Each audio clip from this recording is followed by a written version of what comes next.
Today I am here with Lois Neville, the director of the Hollywood Fringe Festival. Oh my god. Co-executive director. I have a buddy there.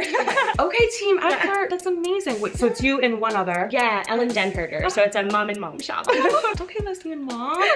That's so beautiful. I wouldn't want and no, Not together. You feel like together. The moms of Hollywood Fringe. Yes, you yourself don't necessarily have to be a lesbian. No, you Just, could. it's surprising how many people think Ellen and I are together in real life. And so I love feel like that. we have to specify. I love that. Okay. Welcome back to PMS on the Streets, where we ask the people of Hollywood, the real LA locals, what they think about these pop culture moments. Let's go. My question for you, without looking down, can you name one woman with a star on the Hollywood Walk of Fame? Oprah Winfrey. Hell yeah. Good work. Thank you so much. Without looking down, can you name for me one woman who has a star on the Hollywood Walk of Fame? Selena. Hell yeah. Good work. Can you name for me one woman with a star on the Hollywood Walk of Fame? Marilyn Monroe. Hell yeah.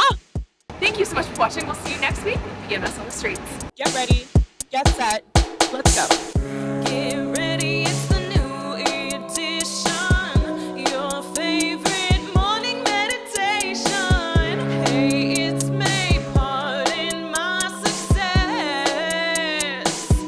I'm a hot mess. Part in my success. Part in my success. Part in my success. Part in my UPMS. Hello, and welcome back to Part of My Success. Lois and Ellen are not romantically involved. This started off big. No, I think this is perfect. I'm pretty sure this is how it's supposed to go. I'm so excited. Okay, so for those that don't know, I would love to get into a little bit of what is Hollywood Fringe really quickly. Can you tell us a little bit of origins? Maybe take us back to Scotland if you want, of where Fringe started and how it got to Hollywood? Yeah. Fringe is everywhere. And I feel like it's so easy to forget like things exist outside of LA. For those of us that live in LA. doesn't. I know, right? I Right? mean, barely sometimes. But it started in Scotland as kind of an artistic protest. They brought in, I know, right? Artivism. Yeah. They brought in an international festival and brought in all acts from outside of Edinburgh, Scotland. And so the artists that lived there that were local were like, no, you can't throw an arts festival and not celebrate the artists that are living and working here. Yes. And so on the fringe of that festival, they created the Edinburgh Fringe.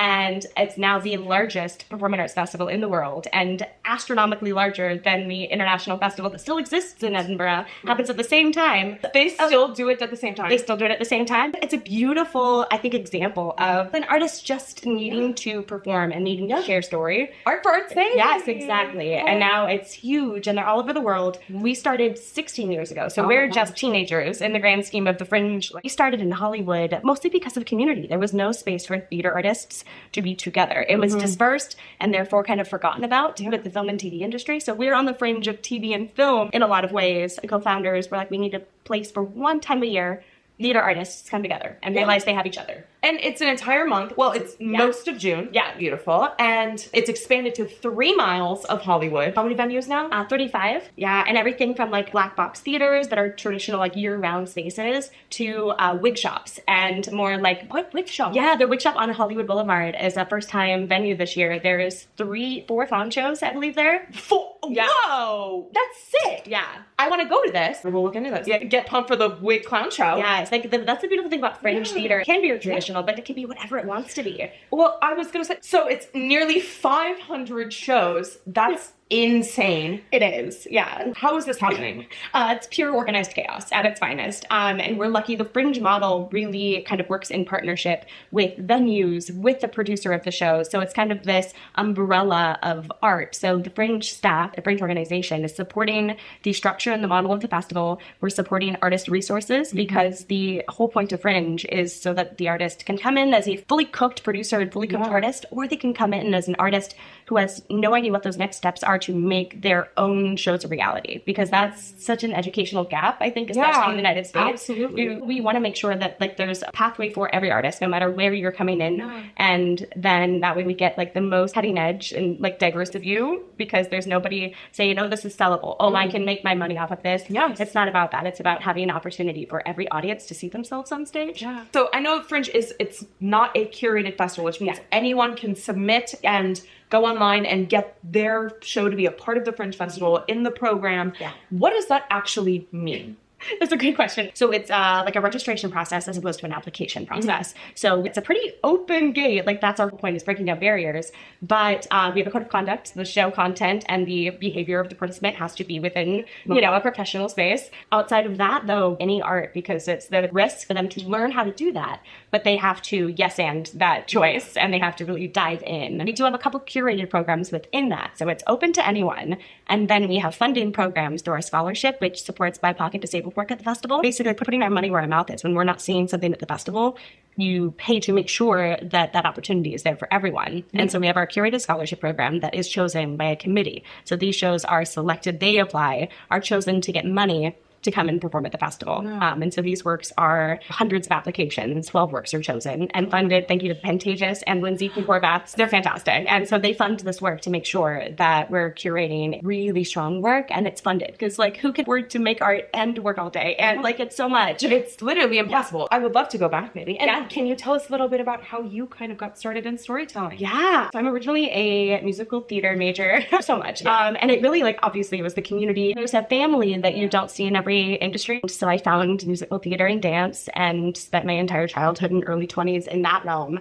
And then discovered admin kind of an accident through Fringe. I had no idea what behind the scenes looked like outside of the classic, lights and sounds. Like I knew these things existed, but it never occurred to me that there were all of these roles that supported theater happening that you just don't talk about in school. That's amazing. So you've been doing Fringe now for over 10 years. Yeah, I've been involved since the first year as a volunteer. I know, it's a little crazy. Wait, you literally worked your way up to the top, guys. Let that be a lesson to you.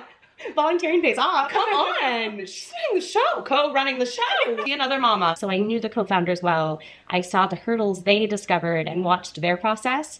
And then in 2020, when Ellen and I were handed the organization, what a fun time to take over at Arts. Oh, our first big job was to cancel. So really, it gets better from there. So sorry. I would never wish COVID again by any means. It allowed for us to be handed this organization and kind of take a beat and go like, okay, we have the time, too much time to sit and go like, what's working, what's not working, what do we love, what can we change, time to figure that out. That's incredible. Yeah. Wait, so how many shows would you say you've seen over all of Fringe? Oh, that's terrifying. In all 16 years. Would you say on average, how many shows do you see? I see about 35 to 40. Each year. Yeah. And I tend to see probably another 35 to 40 during the year because so many Fringe shows continue on. They do second runs. I just saw a show last week that won Best Dance and Physical Theater in 2025. And now I'm officially no more 2025 festival. I got to move over to 2026. Oh my gosh. But, yeah. So how do the awards work for the festival? Yeah, so we do two kinds of awards. We do community, which is voted on by audience and press and industry, and that's anyone who's seen 3 or more shows. Basically, you've seen at least a small handful you can vote, and that's the community award. So that's a trophy and a laurel. And then we have our industry awards. This is what we are more proud of and what we're really focused on, and that's opportunity post-festival, because our whole goal, like it's a pay-to-play model. We recognize that, and it's like, how do we make sure that the pay-to-play model is not screwing over the artist? And it is a opportunity when taken seriously. And so our industry awards kind of provide opportunity post-festival. So whether that's a run at Soho Playhouse in New York, that's one of our partners, runs in Adelaide, Sydney, Milano, or Denver through other Fringe Festival partnerships, venue awards, the Broadwater does one, something that can take their show beyond June. The opportunity to do it again, but without the demand of like they have to cover venue costs. So it's more of a co-pro. How many Fringes have you been to? Quite a few at this point. Edinburgh, Adelaide, San Diego, Orlando, Stockholm, a decent amount. Just bopping around the country. Light bopping. We go to Adelaide every year because we select, that's our other curated program, is an exchange for that's how these shows come over. So it's like most of the shows are not curated, but there are certain curated programs that are based on the winners, I guess, from years prior. Oh my gosh. Okay, so what would you say your job is right now? It's a great question. Right now, in this moment. I know you had many jobs, many hats. Throughout Fringe. Oh, I was like in May. I mean, honestly, small team. And I think, so I do all of the things that an average executive director will do. Like Ellen and I will, we handle the payroll, the taxes, the insurance, the sexy stuff, really, where it's like, how did I get this job? Yeah, I love Did you study camera? God, no. God, no. You went musical theater. Yeah. And now we'll do this. But I think we do have the mindset to go, hey, like, it's not brain surgery. No one's life is in my hands here. year. It's a theater festival. So I can do accounting for a theater festival. Should I be doing accounting for, hospitals? Right? Me neither. Yeah. And then it is the fun stuff of we get to curate like the international programs. We, design workshops to teach artists how to like advocate for themselves, how to be producers. Are those happening like leading up to the festival? We do about 14 or so workshops in town halls where we just kind of A to Z. Okay, you're an artist or you're interested in being an artist. Yeah. Here's what to do next. We start with creative process, how to write a show, and then it's the producing, how to budget, how to market, how to handle insurance. So do you have to have a show in Fringe in order to participate? No. You can just like go and sign up. Like it's definitely geared toward fringe artists. Yeah. But I would say 60% of it will translate into just regular theater. I mean, yeah. And how do people sign up for this? Do they just show up? HollywoodFringe.org. But YouTube channel at Hollywood Fringe.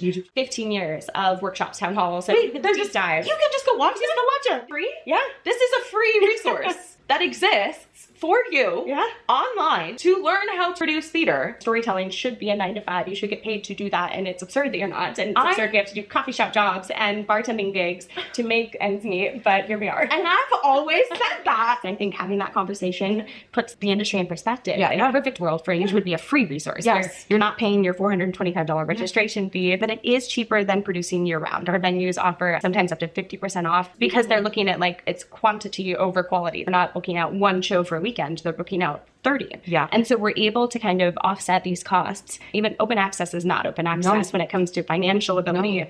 And so we have our artist fund. 25% of everything goes directly into an artist fund. So we're able to provide stipends to artists that are low income in Los Angeles. And so we're trying to like fill these gaps, but like we need more, right? Our Ireland, for example, supports their artists and their arts are funded. Yeah. The majority of the artists that participate in their festival have funding from the institutes or private donors or people that see art as necessary to quality of life and to our growth as a society. Literally. Basic things. What a concept. Yeah. Our culture is based on art. Have you personally produced or been in any shows as a part of Fringe? No. I have never done Fringe and I couldn't now. For me, I wouldn't want to. I look at myself and so does our team, like we are producing a festival to support artists so kind of double dipping. There's not enough time in the world to do that. Real. And it's also, it just feels like if a show does well, you don't want that. I'm just sad because the musical theater girl in you, I feel like still lives. She deserves to come out. Yeah. And I've been trying to get Colleen to do 60-minute musicals. I would love to see that. I would participate. I don't know. I don't miss performing. Okay. I recognized when I discovered like, oh, there's arts admin, there's this world I didn't understand. Yeah. I recognized at that time I only wanted to be in the arts because I liked the people. And I liked what the arts did for people. Community. So exactly. And it was this aha moment of like, I had fun. And then when I found admin, I was like, oh, this is what I've been looking for this whole time. I wanted a role within it that wasn't on stage. I enjoyed the rehearsal. I enjoyed the pre, and so now I get to do the pre all the time, and I never have to get on stage. It's wonderful.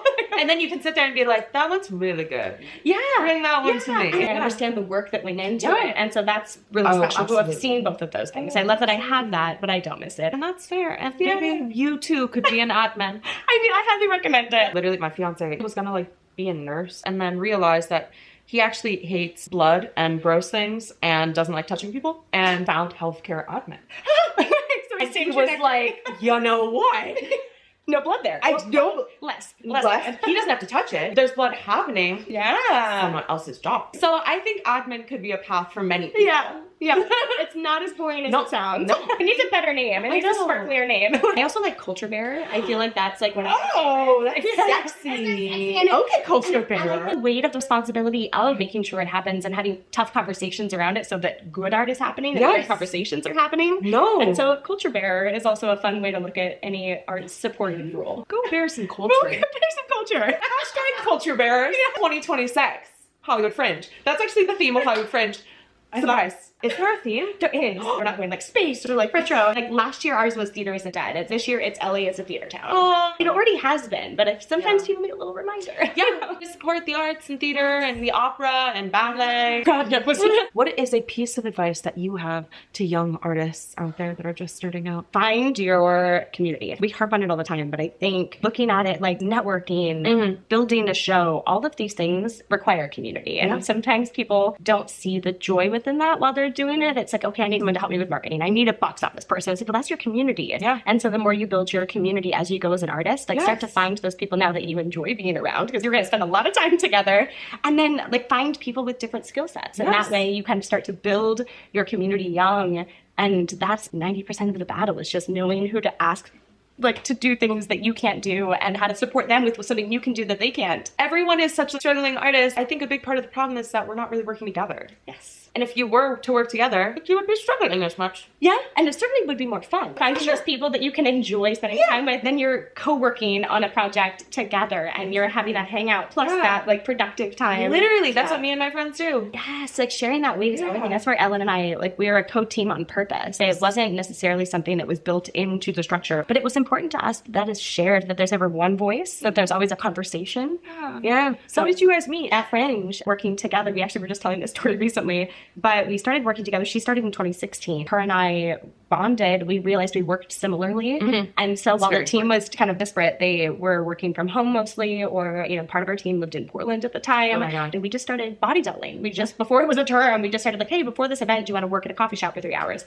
And we started doing that. And then it didn't even occur to the rest of our team that we had this whole work life that was supporting each other in each other's projects. So at that point, we were practically co-leading things. That was still her program. But I was there to step in, and vice versa. When I was doing something, she was helping me. And we realized, like, we work so much better as a team. And I think most people do. Yes. It's just not celebrated enough in our society. You can share that responsibility. Oh my God. Can you imagine the amount of people that would maybe not suffer mental breakdowns if they recognize that? Me. We love you, Dasha. My friend and editor who helps me with the podcast. Nice, so you're doing it too. Yeah. Exactly, yeah. And your work's probably stronger for it, right? Absolutely. It's creatively better. There's less stress. There's less anxiety. There's less pressure. It's not all on you. What a concept. Oh, how strange.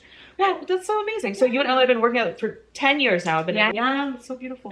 What were some different jobs that you guys have done, either separately or together? I started in volunteering just kind of wherever they needed someone, like if it's moving furniture or acting in promos. Like it was random things at the time. I was a bartender, so I bartended, and then I went into food and beverage management at Fringe, so running Fringe Central and oh my gosh, and kind of a pop-up space. Decent at that, enough to move into partnerships and sponsorships. But we didn't have a program for that yet, and so it's like, sure, Lois will do that. Oh my gosh. So I learned a lot on the go, just like, but it's logical. Like, and so it was sponsorships and partnerships into this role, which was the perfect way of finding out everything about everything. What was the most fun job, do you think, out of all of them? I think, honestly, the early days of partnerships was really fun because it was like creating these bespoke partnerships by way of we didn't have anything built already. So I enjoyed the creativity involved of a win-win model. That was something I discovered about myself early on, where like they're going to stick around if they're winning. I build things not that are going to be a quick fix, what is going to work for all parties. And often that's a slow build. It makes you really quickly learn your morals. Like I quickly learned what the vision of the organization was by way of, there's that line that's too far. Then you have to go, where's the line of like losing ourselves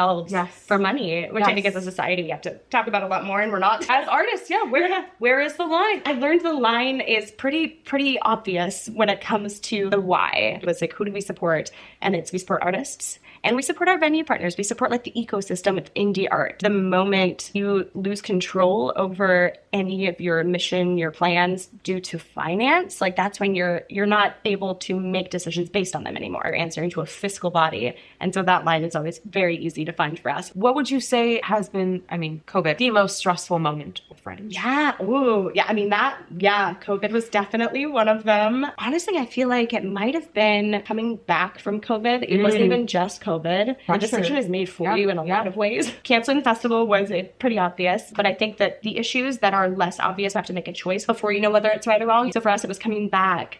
We did a festival in 2021, and deciding to do that festival was hard because we could see the struggle. There were too many artists and venues that were not making money. And we ran that really scary in between where we wait too long, we don't have them to come back to. The venues can't stand, like Fringe is a huge economic boost for our entire ecosystem. So we had to weigh do we come back? But if we do that too early, we are risking the health and safety. And so like, where is that line? Ended up pushing our 2020 festival to August. We were the first really live entertainment body in LA to start opening, which was terrifying. So thankfully we had no COVID cases. That was by far the scariest and toughest few months of my life. Oh my gosh. Yeah, but you did it. We did it. And community with others. Like it was not a solo thing. All of our venues stepped up and worked with us. It was a beautiful group effort. I had Jen and Greg from the Hobgoblin on the podcast. They talked about Fringe is 50% of the money that they used to make from their old venue like prior to COVID. It's such a huge opportunity for so many jobs for so many people. Like, these artists are sitting on stories that need to get told and they have no space to tell them. So Okay, my final activity for you. Okay. 1 minute on the clock. I would love if you could try to name as many fringe shows that you've seen as possible. Oh, this is going to be so hard. Okay. In 1 minute. Oh, this is mean. Are you ready? No, but yes. Also, we'll have no way to check. So 3, 2, 1. Alien versus Musical, Gil Scott Heron Bluesology, Holy Holy, Birth of Disco, Out There, All And Her Children, Absolute Legends, Black and Blue. Oh, this is so hard. What else did I see? Tree, The Ramon Show. Oh, come on, Lois. Okay, I'm trying to think. Okay, venue to venue. I've seen hundreds. Hundreds. I believe in you. Shakespeare. We got a lot of Shakespeare's. I don't know that I've seen a lot of Shakespeare. Oh, Fringe. Oh no! Oh god! Keep going. Okay, no, I can't look at the time. I can't look at the time. What else am I saying? I'm absolutely blanking. Oh, this is embarrassing. You're perfect. Do not fret. Fancy. back on the board. And that's but that's 10. Oh, that was 10 in a minute. I didn't mean to make that so stressful. That was incredible work. No, Everyone, please let me know actually how many you get up to. I would love to know. Sit in the fetal position and see what I just saw. Thank you so much for coming on. Everybody, please go watch shows this year at the Hollywood Fringe Festival. There's going to be links below to everything, to go follow Lois, to go follow Fringe, to go see shows. Please go look at all of the town halls and all of the meetings where they have literally taught you how to produce your own theater. So, this is fantastic. I love you, and I will see you next week. Bye. Are you PMSing?